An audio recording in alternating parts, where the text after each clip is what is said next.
नमस्ते दोस्तों। मेरा नाम रीना है। मैं 22 साल की हूँ और मेरी शादी एक बहुत बड़े और अमीर खानदान में हुई है। मेरे पति का नाम राहुल है। हमारी शादी बड़ी धूमधाम से हुई थी। चारों तरफ खुशियों की चमक थी, रंग बिरंगी लाइटें, ढेर सारी मिठाइयाँ और रिश्तेदारों की भीड़। सब कुछ ऐसा था जैसे मैं किसी परियों की कहानी में आ गई हूँ। लेकिन यह खूबसूरत सपना ज्यादा दिन तक नहीं टिका। शादी के कुछ ही दिन बाद राहुल को अपनी नौकरी के लिए विदेश जाना पड़ा। उस दिन जब वह हवाई अड्डे पर मुझे अलविदा कहकर गया, मेरे दिल में एक अजीब सा खालीपन छोड़ गया। अब मैं इस बड़े से घर में अकेली हूँ। ये घर बहुत शानदार है। बड़े बड़े कमरे, कीमती सामान और नौकर चाकर सब कुछ है। लेकिन मेरे लिए यह सब बेकार है क्योंकि मेरा दिल सूना है। राहुल विदेश में अपने काम में व्यस्त रहता है। वह फोन करता है, लेकिन उसकी बातों में वह प्यार नहीं जो मुझे चाहिए। एक शादीशुदा औरत होने के नाते मेरे मन में बहुत सारी इच्छाएं हैं। प्यार की, साथ की और वो गर्माहट जो एक पति अपनी पत्नी को देता है। लेकिन राहुल के बिना यह सब अधूरा है। मैं हर रात अपने बिस्तर पर अकेले लेटी तड़पती हूँ। मेरे अंदर एक आग है जो बुझती नहीं। इसी अकेलेपन में एक दिन मेरे देवर रोहन हमारे घर रहने आया। रोहन 25 साल का है और राहुल का छोटा भाई है। वह हाल ही में अपनी पढ़ाई पूरी करके घर लौटा है। रोहन बहुत हंसमुख और अच्छा लड़का है। उसकी हंसी और उसकी बातें घर में एक नई रौनक ले आईं। पहले तो मैंने उसे ज्यादा ध्यान नहीं दिया। आखिर वह मेरा देवर था और मेरे मन में कुछ गलत नहीं था। लेकिन धीरे धीरे मेरी नजरें उस पर रुकने लगीं। शायद मेरा अकेलापन मुझे उसकी ओर खींच रहा था। रोहन बहुत हैंडसम है। उसकी गहरी आंखें और मुस्कुराहट में एक अजीब सा जादू है। जब वह मुझसे बात करता तो उसकी आवाज मेरे कानों में मिठास घोल देती। शुरू में हमारी बातें साधारण थीं, घर का हाल, मौसम और कभी-कभी राहुल की बातें। लेकिन समय के साथ हमारी बातों में एक गहराई आने लगी। मैंने देखा कि रोहन भी मुझसे बात करने में सहज है। कई बार ऐसा होता कि हम दोनों चुपचाप बैठे रहते, लेकिन हमारी आंखें एक दूसरे से बहुत कुछ कह देतीं। यह अनकहा जुड़ाव मेरे लिए नया था और मेरे दिल को सुकून देता था। एक दिन मैंने सोचा कि क्यों ना मैं रोहन को अपनी ओर आकर्षित करूं। मैं जानती थी कि यह गलत है। मैं राहुल की पत्नी हूं और रोहन मेरा देवर है। लेकिन मेरे अंदर की तड़प इतनी ज्यादा थी कि मैं अपने आप को रोक नहीं पाई। मैंने तय किया कि मैं रोहन से रोमांटिक बातें करूंगी और ऐसे कपड़े पहनूंगी जो उसे मेरी ओर खींचें। एक शाम को जब घर में कोई नहीं था, मैंने एक खूबसूरत साड़ी पहनी। वह साड़ी थोड़ी पारदर्शी थी, जो मेरे शरीर की खूबसूरती को हल्के से उजागर करती थी। मैंने अपने बाल खुले छोड़े और हल्का मेकअप किया। फिर मैं रोहन के कमरे की ओर गई। वह अपने कमरे में किताब पढ़ रहा था। मैंने दरवाजे पर हल्की सी दस्तक दी और अंदर चली गई। रोहन, क्या कर रहे हो? मैंने मुस्कुराते हुए पूछा।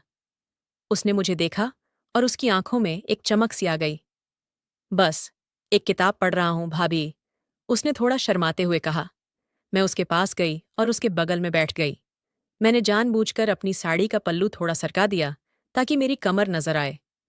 रोहन की नजर मेरी कमर पर गई, लेकिन उसने जल्दी से आंखें हटा लीं। मैंने उससे पूछा, कैसी किताब है? यह एक प्रेम कहानी है, उसने जवाब दिया। मैंने हल्के से मुस्कुराते हुए कहा, अच्छा, प्रेम कहानी। तुम्हें प्यार में दिलचस्पी है? रोहन थोड़ा हिचकिचाया और बोला, हाँ भाभी, प्यार तो हर किसी को होता है।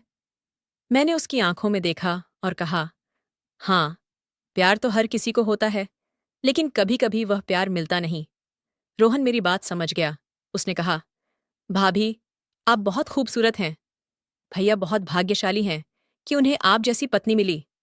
मैंने उदास होकर कहा, भाग्यशाली तो हैं, लेकिन वह यहाँ नहीं है। मैं अकेली हूँ रोहन। रोहन ने मेरी बात सुनी और बोला, भाभी, मैं हूं ना, मैं आपका साथ दूंगा। मैंने उसका हाथ पकड़ा और कहा, तुम बहुत अच्छे हो रोहन। उस पल हमारे बीच एक अनकहा रिश्ता बन गया।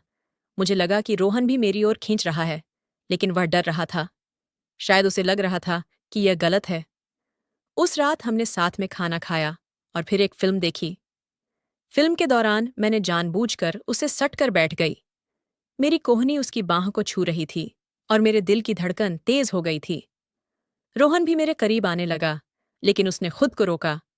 फिल्म खत्म होने के बाद हम अपने अपने कमरों में चले गए, लेकिन उस रात मैं सो नहीं पाई। मेरे मन में रोहन का ख्याल बार बार आ रहा था। मैं चाहती थी कि यह रिश्ता आगे बढ़े, लेकिन डर भी था कि कहीं सब बर्बाद न हो जाए। अगले दिन मैंने फिर से कोशिश की। मैंने एक खूबसूरत लहंगा पहना, जो मेरे शरीर को खूबसूरती से ढकता था और थोड़ा खुला भी था। मैं रोहन के कमरे में गई और कहा, रोहन, आज मैं तुम्हें एक सरप्राइज देना चाहती हूँ। उसने उत्सुकता से पूछा, क्या सरप्राइज भाभी? मैंने कहा, मैंने तुम्हारे लिए एक स्पेशल डिनर बनाया है। आज रात सिर्फ तुम और मैं। रोहन ने मुस्कुराते हुए कहा, वाह भाभी, ये तो बहुत अच्छा है। उस रात मैंने डाइनिंग टेबल को खूबसूरती से सजाया, मोमबत्तियां जलाईं और हल्का संगीत बजाया। जब रोहन आया तो वह हैरान रह गया। उसने कहा, भाभी, ये तो बहुत सुंदर है। मैंने कहा, तुम्हारे लिए रोहन। हमने साथ में खाना खाया और बातें की। मैंने जानबूझकर रोमांटिक बातें शुरू की। रोहन, तुम्हारी कोई गर्लफ्रेंड है? मैंने शरारत से पूछा। उसने शर्माते हुए कहा, नहीं भाभी, अभी तक तो नहीं। मैंने कहा, अच्छा, तो तुमने कभी प्यार नहीं किया? रोहन ने कहा, प्यार तो किया है, लेकिन वह एक तरफा था। मैंने उसका हाथ पकड़ा और कहा, कोई बात नहीं रोहन, प्यार तो होता ही है। उस पल मुझे लगा कि हमारा रिश्ता और गहरा हो गया है। खाना खत्म होने के बाद हम सोफे पर बैठे। मैंने कहा, रोहन, क्या तुम मुझे एक मसाज दे सकते हो? मेरी पीठ में बहुत दर्द है। रोहन थोड़ा हिचकिचाया, लेकिन फिर मान गया। उसने मेरी पीठ पर हाथ रखा और मसाज शुरू की। उसकी उंगलियां मेरी पीठ पर चल रही थीं और मेरे शरीर में एक अजीब सी सिहरन होने लगी। मैंने आंखें बंद कर लीं और उस पल को महसूस किया। रोहन, तुम बहुत अच्छे हो। तुम्हारी उंगलियां जादू करती हैं। मैंने धीरे से कहा। उसने मुस्कुराते हुए कहा, धन्यवाद भाभी। फिर मैंने अचानक उसका हाथ पकड़ा और उसे अपनी ओर खींच लिया। हमारे चेहरे बहुत करीब थे। मैं उसकी सांसें महसूस कर सकती थी। मैंने उसकी आंखों में देखा और लगा कि अब कुछ होने वाला है। लेकिन तभी रोहन पीछे हट गया और बोला, भाभी, यह गलत है। आप मेरी भाभी हैं। मैं उदास हो गई और कहा, रोहन, मैं जानती हूं, लेकिन मैं बहुत अकेली हूं। मुझे तुम्हारी जरूरत है। उसने कहा, भाभी, मैं आपकी भावनाओं को समझता हूं, लेकिन यह सही नहीं है। अगर किसी को पता चल गया तो बहुत बुरा होगा। मैं चुप हो गई। वह सही था, लेकिन मेरे दिल की आग कम नहीं हो रही थी। उस रात मैं अपने कमरे में गई और रोने लगी। मुझे खुद पर गुस्सा आ रहा था, लेकिन मैं क्या करूं? मेरी इच्छाएं मुझे मजबूर कर रही थीं। अगले कुछ दिन मैंने रोहन से दूरी बनाए रखी। मैं नहीं चाहती थी कि हमारे बीच कोई गलतफहमी हो, लेकिन मेरे दिल में उसके लिए भावनाएं और गहरी होती गईं। एक दिन मैंने उसे पार्क में टहलते देखा। मैं चुपके से उसके पीछे गई। पार्क में एकांत था। मैं उसके पास गई और बोली, रोहन, मैं तुमसे कुछ कहना चाहती हूँ। उसने कहा, हाँ भाभी, बोलिए। मैंने हिम्मत जुटाई और कहा, रोहन, मैं जानती हूं कि यह गलत है, लेकिन मैं तुमसे प्यार करने लगी हूं। मैं तुम्हारे बिना नहीं रह सकती। रोहन ने हैरानी से मुझे देखा और कहा, भाभी, आप क्या कह रही हैं? ये नहीं हो सकता। मैंने उसका हाथ पकड़ा और कहा, रोहन, प्लीज, मुझे रिजेक्ट मत करो। मैं बहुत अकेली हूं। उसने मेरी आंखों में देखा और कहा, भाभी, मैं भी आपसे प्यार करता हूं, लेकिन यह गलत है। हम ऐसा नहीं कर सकते। मैंने कहा, रोहन, हम चुपके से मिल सकते हैं। किसी को पता नहीं चलेगा। रोहन ने सोचा और फिर बोला, भाभी, ये बहुत रिस्की है, लेकिन मैं आपकी भावनाओं को समझता हूं। मैं आपका साथ दूंगा। उस पल मेरे दिल में खुशी की लहर दौड़ गई। मैंने उसे गले लगा लिया और कहा, धन्यवाद, रोहन, तुमने मेरा दिल जीत लिया।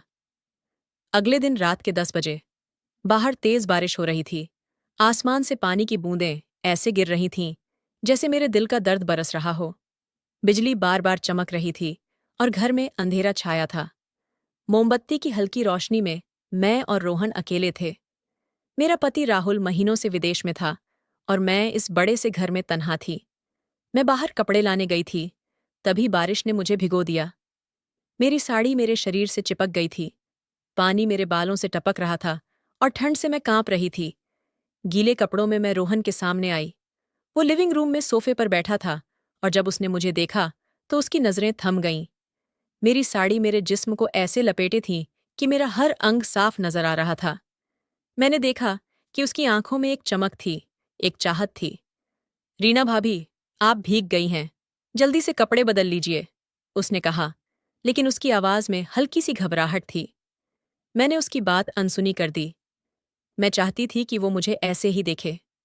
मैं उसके पास गई और सोफे पर उसके बगल में बैठ गई। मेरे दिल में महीनों से दबी हुई तड़प अब बाहर आना चाहती थी। रोहन, मैं अब और अकेलापन सहन नहीं कर सकती, मैंने कहा। मेरी आवाज में दर्द था और आंखों में आंसू थे। भाभी, आप ऐसा क्यों कह रही हैं? उसने पूछा, मेरी तरफ देखते हुए। तुम्हारा भाई कभी घर नहीं रहते। मैं इस घर में अकेली मर रही हूं। मुझे कोई चाहिए जो मुझे समझे, जो मेरे साथ हो। मैं एक औरत हूं, रोहन। मेरे भी दिल और जिस्म की भूख है, मैंने कहा, और अपने आंसू नहीं रोके। वो चुप रहा, लेकिन उसने मेरे कंधे पर हाथ रख दिया। उसकी छुअन से मुझे सुकून मिला। मैंने उसकी तरफ देखा और कहा, रोहन, मुझे बस थोड़ा प्यार चाहिए।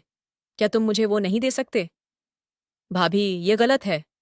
आप मेरे भैया की बीवी हैं, उसने कहा, लेकिन उसकी आवाज में कमजोरी थी। मुझे पता है, लेकिन राहुल मुझे भूल गए हैं और मैं अब और इंतजार नहीं कर सकती, मैंने कहा, और उसके और करीब हो गई। वो हिचकिचाया, लेकिन फिर उसने मुझे अपनी बाहों में भर लिया। उसकी गर्माहट ने मेरे जिस्म को थोड़ी राहत दी। मैं उसके सीने से लगी रही और फिर उसने मेरी ठुड्डी ऊपर की। उसकी आंखों में मेरे लिए चाहत थी। धीरे से उसने अपने होंठ मेरे होंठों पर रखे। उस रात हमने सारी हदें पार कर दीं। बारिश की आवाज के बीच हम एक दूसरे में खो गए। उस रात के बाद हमारा रिश्ता बदल गया। हम दोनों एक दूसरे के बिना रह नहीं पाते थे। दिन में हम सामान्य रहते, लेकिन जब मौका मिलता, हम चोरी छिपे मिलते। रोहन मुझे बहुत प्यार करता था। वो मेरे लिए छोटी छोटी चीजें करता, कभी फूल लाता, कभी मेरे हाथ को चूमता। उसकी हर छुअन मेरे दिल को सुकून देती थी। एक दिन, जब घर में कोई नहीं था, हम मेरे कमरे में थे। उसने मुझे अपनी बाहों में लिया और कहा, भाभी, तुम बहुत खूबसूरत हो। मैं तुम्हारे बिना नहीं रह सकता। मैंने उसकी आंखों में देखा और कहा, रोहन, तुमने मेरी जिंदगी में रंग भर दिए हैं। मैं भी तुमसे बहुत प्यार करती हूं। हम एक दूसरे के करीब आए। उसकी सांसें मेरे चेहरे पर महसूस हो रही थीं। उसने मुझे चूमा और फिर हमारी चाहत ने हमें फिर से एक कर दिया। उस पल में सब कुछ सही लग रहा था, हालांकि मैं जानती थी कि यह गलत है। रोहन ने मेरे अकेलेपन को दूर किया, मेरी प्यास को बुझाया। मैं बहुत खुश थी। कुछ दिन बाद सुबह सुबह मुझे उल्टियां होने लगीं। मेरा पेट दर्द करने लगा। पहले मैंने सोचा कि शायद कुछ गलत खा लिया, लेकिन जब ऐसा बार बार हुआ तो मुझे शक हुआ।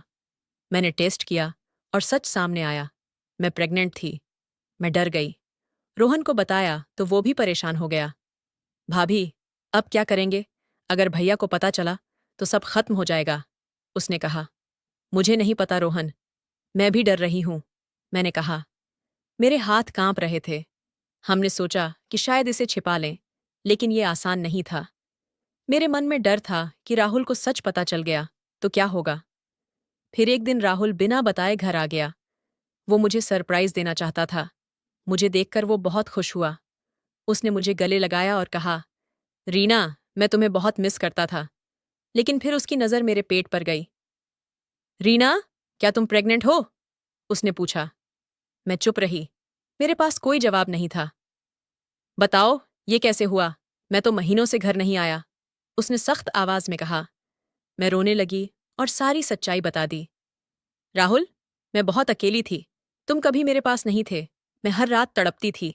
रोहन ने मेरा साथ दिया और हमारा रिश्ता बन गया। ये बच्चा उसी का है।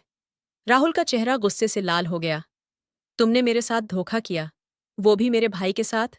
ये बच्चा किसका है, ये पूछने की भी जरूरत नहीं। तुमने मेरा मुंह काला करवाया, वो चिल्लाया। राहुल, तुम मेरे पति थे, लेकिन तुमने मेरे अकेलेपन को कभी नहीं समझा। मैं इंसान हूं, मेरे भी दिल और जिस्म की जरूरतें हैं, मैंने रोते हुए कहा। लेकिन उसने मेरी एक न सुनी। उसने तुरंत कहा, मैं तुम्हें तलाक देता हूं। तुम और रोहन दोनों यहां से निकल जाओ। मुझे लगा कि कम से कम रोहन मेरा साथ देगा। मैंने उससे कहा, रोहन, अब हम क्या करेंगे? लेकिन उसने ठंडे लहजे में जवाब दिया, भाभी, मैं तुम्हें नहीं अपना सकता। ये सब एक गलती थी। मैं इस बच्चे की जिम्मेदारी नहीं ले सकता। उसके शब्द मेरे दिल में चाकू की तरह चुभे। जिस इंसान पर मैंने भरोसा किया, उसने मुझे छोड़ दिया। अब मैं अकेली हूं। मेरे पेट में एक बच्चा है और मेरे पास कुछ नहीं। राहुल ने मुझे तलाक दे दिया। रोहन ने मुझे ठुकरा दिया। मैं हर दिन अपनी गलती पर रोती हूं। काश मैंने अपनी भावनाओं को दबा लिया होता। काश मैंने सब्र किया होता तो आज ये दिन नहीं देखना पड़ता। मैंने अपनी प्यास को बुझाने के लिए जो जो रास्ता चुना, वो मुझे ले डूबा। अब मैं बस पछतावे के साथ जी रही हूं। मेरी कहानी एक सबक है। प्यार और चाहत बहुत खूबसूरत है, लेकिन अगर वो गलत रास्ते पर ले जाए तो सिर्फ दर्द ही मिलता है। दोस्तों, आपको यह कहानी कैसी लगी? कृपया अपने विचार साझा करें। अगर आपको यह कहानी पसंद आई तो इसे लाइक और शेयर करें। ऐसी ही और कहानियों के लिए हमारे चैनल को सब्सक्राइब करें और बेल आइकन दबाना न भूलें। धन्यवाद।